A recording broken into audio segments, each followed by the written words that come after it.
Hey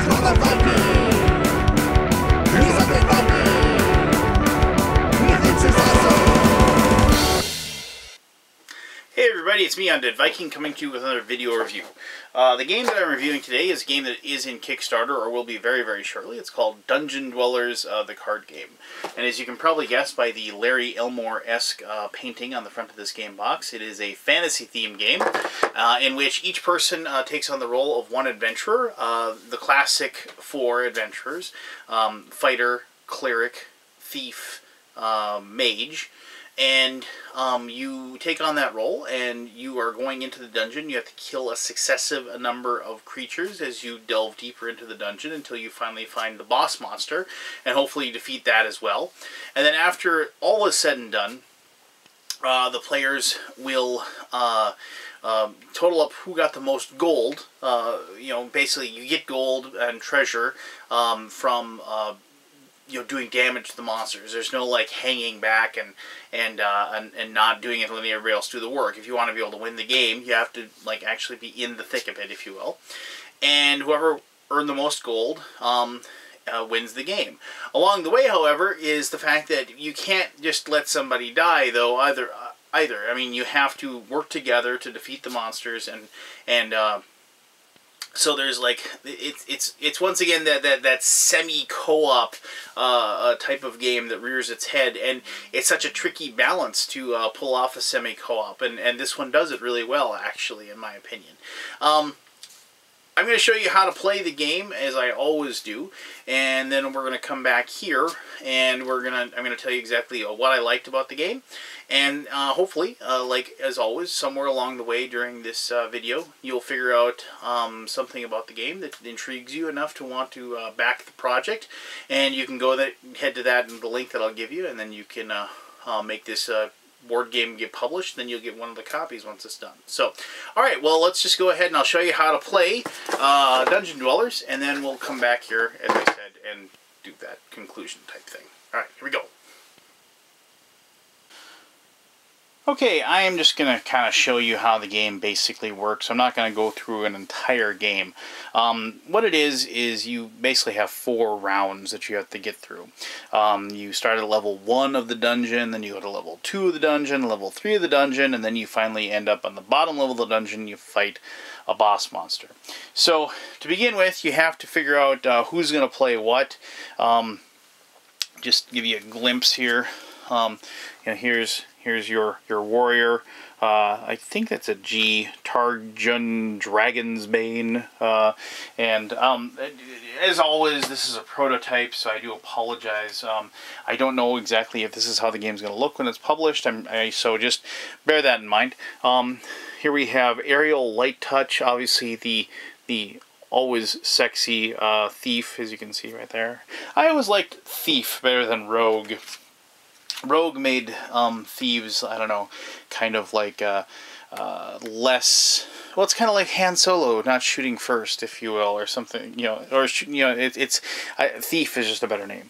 But anyway, and here we have Alond Shieldheart, the cleric. Oh, look how pure and wonderful he looks.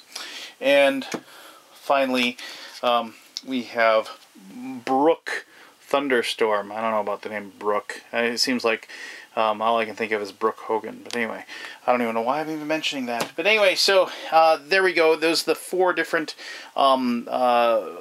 adventures that you get to pick. And who knows, maybe there'll be expansions and whatever later, and there'll be more of them or what have you. I'm not going to worry about anybody. Even though this is going to be technically showing you a 4-player game, I'm just going to worry about Tarjun Dragonsbane here, the warrior. You can see there's, obviously there's a fighter, warrior, tells you what they are. Tells you what his ability is. His ability is that he's able to parry and avoid attack from one enemy. And when we get into the actual showing how combat works, I'll show you how that means. In order for him to use the ability, he has to. He requires 2 energy to do that. That's what that tells you over there. These over here tell you what kind of defenses that he has. He has no defenses against a special attack, which isn't like the green slime from You Can't Do That on Television. It's more of like magic and what have you. And this is the ranged attack, and he has no defense against that. But against physical attacks, he has 1 defense. And his basic attacks are a long sword that does 4, or if he wants to do a ranged, he has a short bow that does 3. And he gets a potion of strength, which is this. You know, he gets to start with that. This is one item. And you can see a potion of strength does 5 points of damage to an enemy, and then you discard after it's used. So, alright, so we will be playing him. Now, what you do is you're supposed to go through this deck that he has. And in this deck, there are tons of different things. You know, there's, you know, armor, you know, and different abilities like, you know, the veteran attack ability, or you know, just, and obviously the artwork is all like just him. I think that's changing, but you know, there's all the abilities and equipment and what have you. See, like a two-handed sword, and I think there's like, yeah, here, like there's a shield, a buckler, and there are several, and the cards repeat a little bit because this is a kind of a hand management thing. But you don't really have a hand of cards in your hand ever. You just have a deck of cards that you're going to be using the cards off of that deck for several different purposes. But I lost my warrior. But the thing is that you have to create a deck, and you have to be able to either use the cards in the actual warrior deck, or you can add cards from, like, you can see that all 4 of the adventures are on here. They can be any of these. And these are like healing potions, and like, you know, experience you can level up, add 2 points to any weapon attack, things like that. And you can pick whatever you want out of here, but you can only have 2 of each item. And it actually does a pretty good job. You'd think, well, why wouldn't you just want to take all these like level up cards or whatever to make yourself better? Because the abilities that are actually in your basic deck are actually pretty good. I mean, for example, like, just look at plate mail. It's like, it absorbs 8 points of damage, and then, or physical or special, and then you discard the card. So you can actually, like, you know, your longevity increases a great deal, you know, with a card like that. You know, so that might be better than, say, a level up or a healing potion, if you will. So the game says the first time you play, you should just randomly draw 30 cards out of here, which is kind of what I'm going to do. But as you play the game, you'll kind of get used to like building your deck and like saying, well, this is what I want to do. And also the thing is that everybody can kind of talk and say, well, this is what I'm going to focus on, and okay, well, we better make sure we have this or that or the other thing. I mean, you know, even though, you know, only one person can win, everybody's got to kind of work together to be able to pull off that win, if you will. So you place your character down in front of you, and then, like I said, we're just going to draw, you know, 30 cards at random here. And after you get your 30 cards, you will go ahead and you place those just right there. And this is your energy deck. And the rest of these cards, you're never going to use them. You just set them off to the side, and they will not be used. And you place your one ability or item that you have available to you down there, and then somebody will go ahead and they will grab a monster deck, and they have the same color back, so you can kind of mix and match all of these, and you can definitely use, like, so if you wanted to just kind of create your own dungeon on the fly and have different level monsters and you know, showing up and what have you, you can do that. But like here, you just, like, I'll show you a monster card real quick. Like here's a kobold, and you can see that down here it says level 1, and then it shows what kind of damage that it does, and also the hit points and what have you, and any special abilities that the monster might have in the middle there. So what you do is you have one monster per player that's playing, and if you have 2 people, you have 3 monsters. So we're having a 4-player game, so we're going to put 4 monster cards down. And you put these face down because you don't know what the monster is. You haven't, like, you know, bashed down the door and to see what's in there, to see what you're fighting. And after everybody is kind of set up and ready to go, you pick a first player, and they will go to this really actually thick deck of room cards, and they'll take a card and they'll flip it over, and that'll be the first room that you go into. in the dungeon. Okay, and so here you have, it's you know, it's a little bit boring. It says cave, and there's no room modifier, but that's fine. You know, maybe that's not exactly a bad thing. So you go ahead and place that. That's and technically, you know, my cards wouldn't be this close to it. Everybody would be around it, if you will. But just so I can show you some of the other room cards, like, you know, here's a chasm, and like it says, range weapons get +2 damage. You can, you know, have things that are a corridor, and corridors have traps in them. And so the lava, the active player, and the player of their choice take 3 points of special damage. Then you turn over another card. And, you know, so you can even get things like, you know, it's like just boring, empty room, no modifier. There's a couple really cool ones, like in a lair. Normally, like, you reveal a monster, you can choose to turn one over, but in a lair, you reveal all the monsters at once. So you're fighting all of them all at once, you know, stuff like that. And the fact that, like, you're probably never going to get through all of these, and so you never really know what you're going to be facing, adds a lot to the replayability of the game. And, you know, and all those little situational modifiers will change your tactics and what you're planning on doing.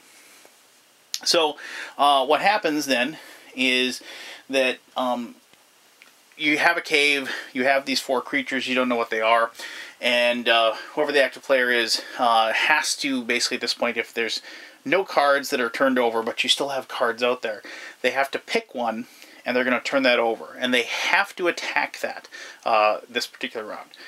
And so you just take one card, and you flip it over, and here we have, it's a large rat. Pretty boring. It has, and over here, it tells you how many hit points it has. It has 10 hit points. And it'll do 1 physical damage, and so, and it doesn't have any special abilities whatsoever. So as soon as that's done, what you're going to do is you're going to take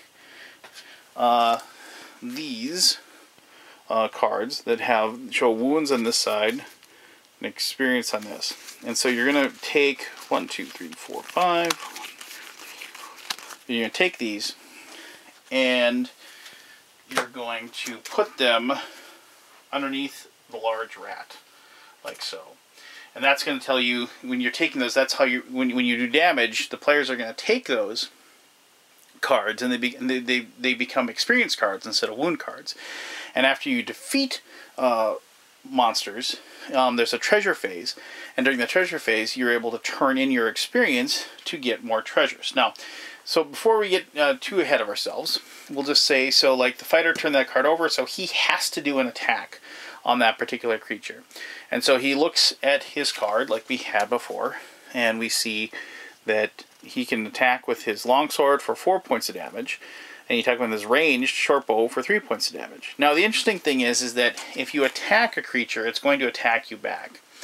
So, but if it has only a physical attack, if you attack with a ranged weapon, it can't attack you back. But the interesting thing is here is it does 1 point of physical damage, but if you remember correctly, the warrior has a defense of 1. So, you know, it's not going to be able to hurt us anyway. So there's no reason not for the warrior not to just go ahead and swing his sword at it and do 4 points of damage. And so he does that. We'll reach underneath. We'll take 1, 2, 3, 4. The player will take those, and he'll put those down as experience, and then we'll go on to the next player.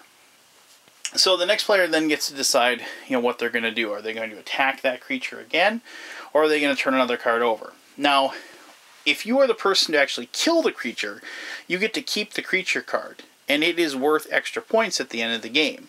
So if somebody, the next person could have like a special ability or something that would be able to take out the rat, maybe that's what they do. And so I'm just doing this off screen, so, you know, maybe the wizard cast a spell on it and killed it, and so they're just going to remove that, and they get all the experience from this, and they also get the rat card as well.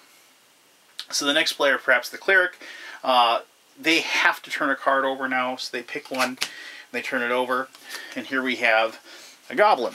And so, and the cleric, you know, probably maybe, and you see it has 10 hit points again, so you total up these wound cards again. 1, 2, 3, 4, 5, and You can put those underneath there. And there's these cards as well that have like the 5 wounds and stuff like that. So you can have those. You know, you could total that as well. So maybe now the cleric does like 3 points of damage to it, the standard attack. You know, like so. And then they take those, and so those are gone. And now, like, the thief gets to go, and the thief's thinking, well, I'll get tricky here. Who knows? And they're going to turn their card over. And so now we have something interesting here. We have a young dragon. Okay, so the young dragon does special damage, which is 2, and you notice that the health up here is an asterisk. And so what that means is that we have to look down here in monster phase. Actually discard an energy card or take 2 additional points of special damage. That stinks. And the hit points is 4 times the number of players. So we have 4 players, so this is going to have 16 health. So, why don't we just take 3 of these, 1 of these, and everybody thanks the thief for screwing us over a little bit that way. We'll take those and we'll put them underneath like so. And maybe the thief attacks it actually, and you know, does 6 points of damage with a backstab or something. So we take those out of there, like so. All right, so now all the players have done their bit, and so now it's the monster's turn to attack us back. Oh, I should mention that on your turn, you can't ever not attack a monster. You can't just say, oh, I'll just hang back and not do anything. You actually do have to like actively engage the creatures. So there's no like sandbagging, if you will. And I also should mention that you can also, like, if you're using your abilities or whatever, you can also expend energy, which is, once again, this deck of cards here. You can expend energy to, like, do additional damage.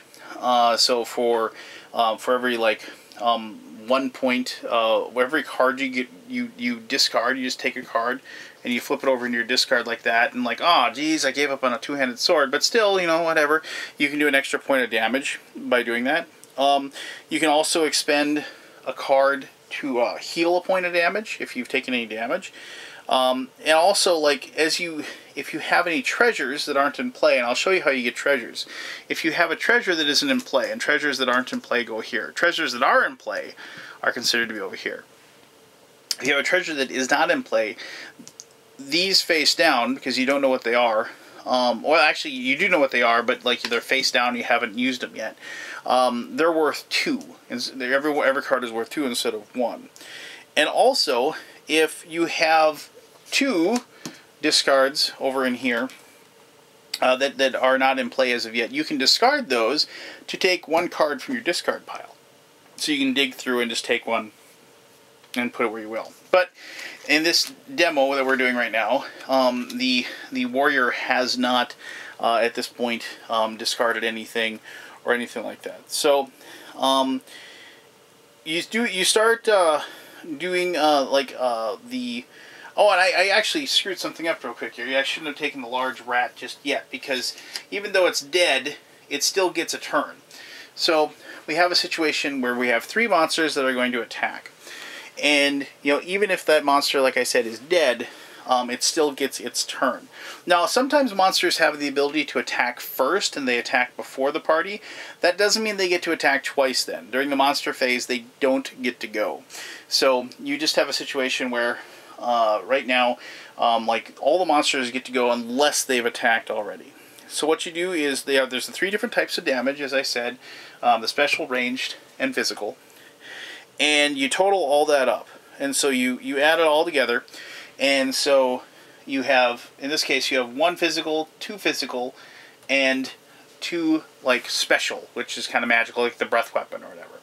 So that's 3 physical and 2 special. But, if you remember correctly, according to this, it says that if you have to discard an injured card, or you're going to take an additional 2 additional points of special damage. So,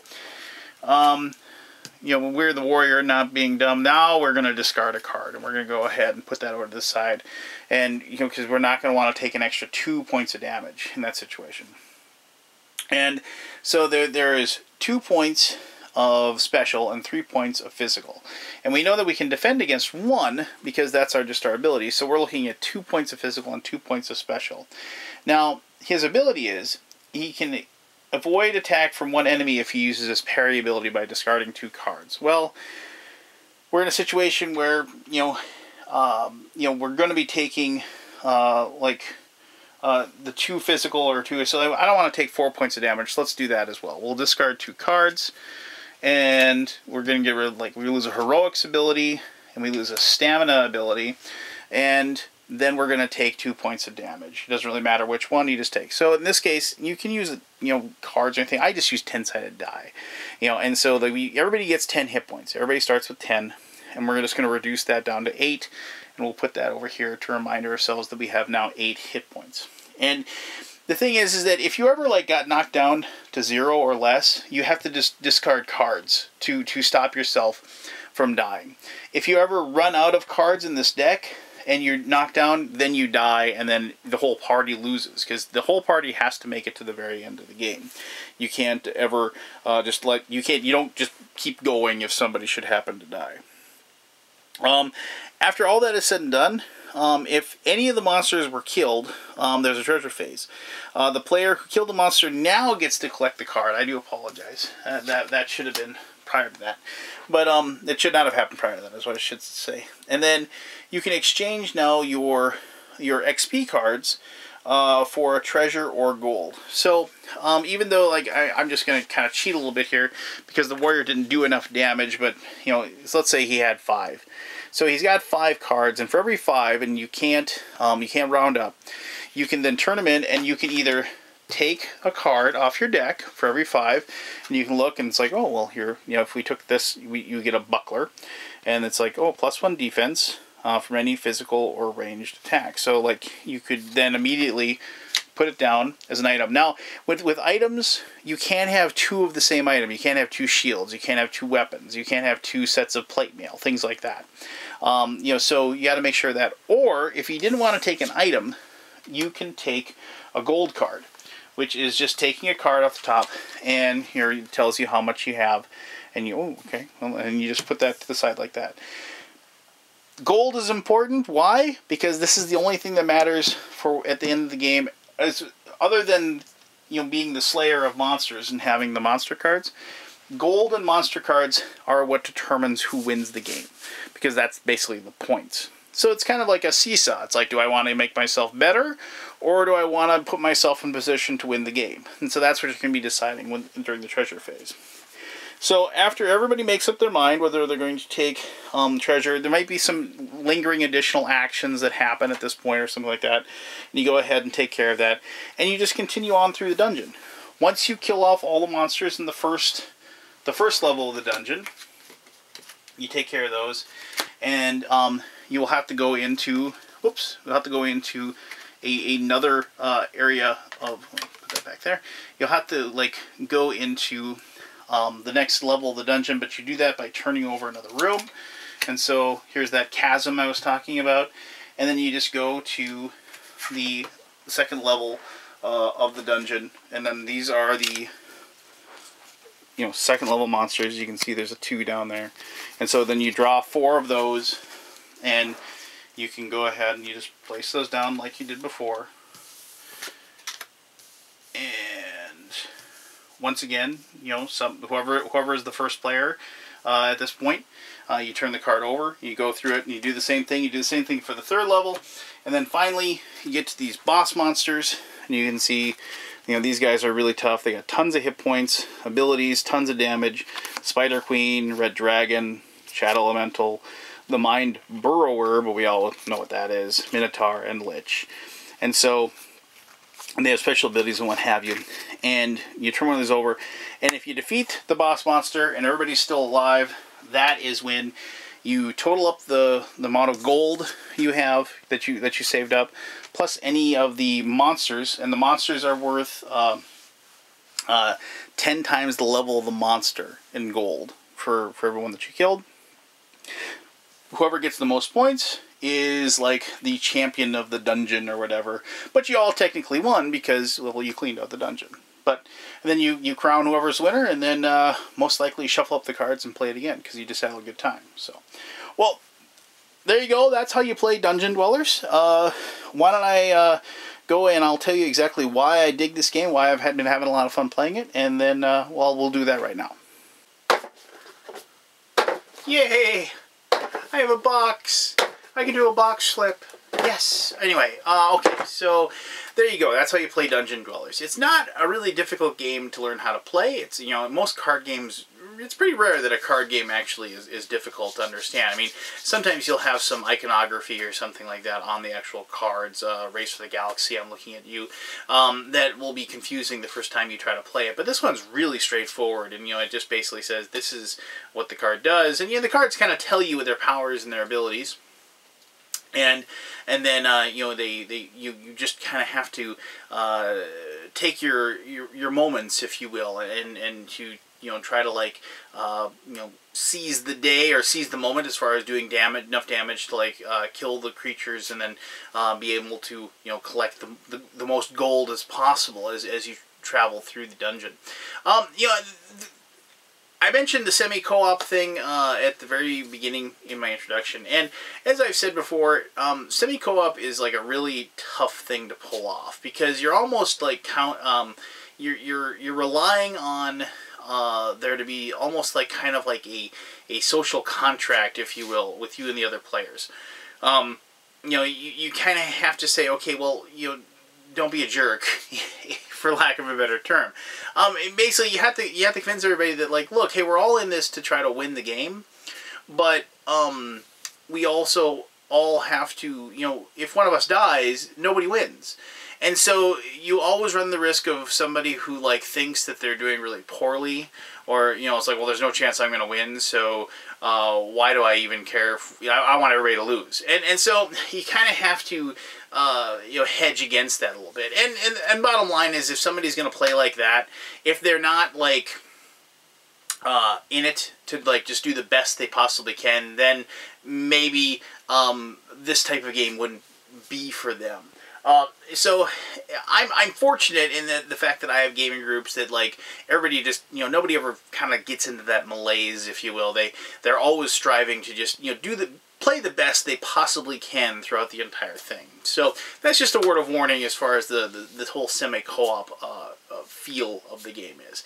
Now, this game really appealed to me. Obviously, if you've watched these videos that I've done, you know that I have a very big Dungeons and Dragons background, a very big role-playing background. I dig a fantasy theme, and this one did not disappoint. I mean, obviously, it's not, you know, it's a very light role-playing Dungeons and Dragons experience, but it definitely did feel like that. I mean, there was that excitement of turning over the cards to see what the new monsters are, and that excitement of the traps and the monsters, and seeing what the boss monster is at the very end. And I really like that. Now, as far as, you know, so the theme, it really grabbed me, and it really, and each of the players really has a role, you know, I mean, and the cards they have really define what they're doing. I mean, just from, you know, the fighter's the big bruiser, can take a lot of hits. You know, the thief is being sneaky and taking extra gold, you know, and you know, but, you know, and then, like, the cleric has to keep everybody up and running, and so, and, you know, obviously the mage is just doing tons and tons of damage, you know, with their spells.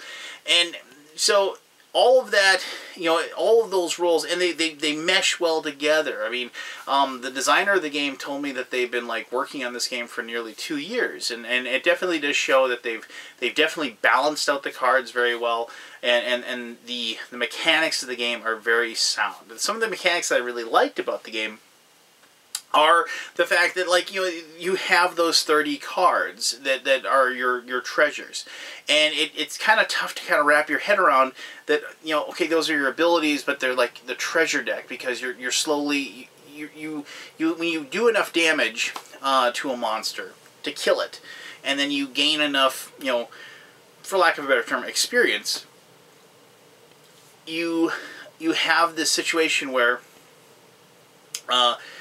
do I keep the gold? You know, do I get gold, and those are the points that allow me to win, or do I, you know, take a treasure? Do I take another card, and it's going to give me another ability that inherently most likely will get me more treasure. And more importantly, will help me to actually get to the end and fight the boss monster and being able to actually beat the boss monster at the end as well. And so there's this that's a wonderful decision, and it's constantly being given to you pretty much every single time, every single turn, you know, because you kill a monster. As long as everybody's working together and doing the right thing, you know, you're pretty much killing something every single turn. It's pretty rare that you don't. You know, sometimes you'll run into a situation, though, because, like, somebody wants to get that last hit in, so they get to take the monster card and add that to their points at the end of the game. You know, they'll want to turn another card over. And so that can be kind of actually a fun thing, where it's like you're kind of mathing it out a little bit. And does it detract from the theme? Maybe a little. But, I mean, you just kind of have to look at it, if you wanted to, like, kind of put it into the feel, if you will, of the theme, perhaps it's, you know, you can come up with a story, and then you can say, oh, well, you know, it's like the thief, you know, just, you know, decides that he's going to go over and backstab this other creature first, and he's going to let the cleric, you know, give the giant a smack with his warhammer once, you know, before maybe he circles around and stabs him again, because then he'll be able to grab that, like, extra gold piece out of the giant's bag or what have you. And yeah, I mean, it may feel a little, you know, obtuse to kind of do that, but we really did find ourselves, you know, kind of, you know, maybe it's because my group is, you know, we play a lot of role-playing games, but we really did find ourselves, you know, feeling the story as we played it, and enjoying it, and enjoying the narrative that it was creating. So, you know, it's got one of those things where it's like, it's a very simple rule set, and so it kind of relies on the interaction and the negotiation of the party to work together, and then it relies on the players to just kind of keeping in the back of their heads, kind of, you know, where am I at? You know, how good am I doing at this point in comparison to everybody else? And so you're kind of hedging your bets. And all the while, you are then also balancing how well are you doing in comparison to everybody else in your mind. Because remember, these gold cards, you don't get to see them. You know, I mean, the only gold cards you ever get to see is this one. Because you say, okay, I got 10 gold. And then, you know, because you get to actually go through your discard pile and pull out a card. But all the other ones is just like, you pull them up, and if it's a 50 gold, you know, you just, you know, or, you know, whatever, you pull it up and you take it, and you just put it down. And they don't know until the end of the game when you reveal what you got. And so you got that weight of, like, trying to figure out, well, maybe I don't want to heal, as the cleric, you don't want to heal the warrior right now. You know, I want to do the damage first. But then you got to make sure he doesn't die, too. You know, so maybe you want to force him to use his healing potion or something like that. You know, and so you have that kind of, you know, like I said, that forced interaction, which, you know, and that kind of almost quasi-negotiation going on that makes the game a lot of fun. And it's like it's a difficult balance. I mean, I wouldn't want to try to design a semi-co-op game. I think that, like, I think that's probably, like, the toughest job to do as a designer. And I'm really impressed with this game, because they've made a really, really good game of that genre. So there you go. Dungeon Dwellers, the card game. Like I said, it's either in Kickstarter right now or will be very, very shortly. Check it out. Check out the different videos and things. I know there's going to be some other reviews or whatever. See what they have to say about it as well. And then, yeah, if you have any questions or anything you want to know about the game, post those, and I'll answer those to the best of my ability. And, you know, and I'm sure the designer will be more than happy to chime in and answer anything you might have as well. So, there you go. As always, thank you very much for taking the time to watch this video. I greatly appreciate your patronage. And as always, you have yourself an awesome day. All right, bye-bye now.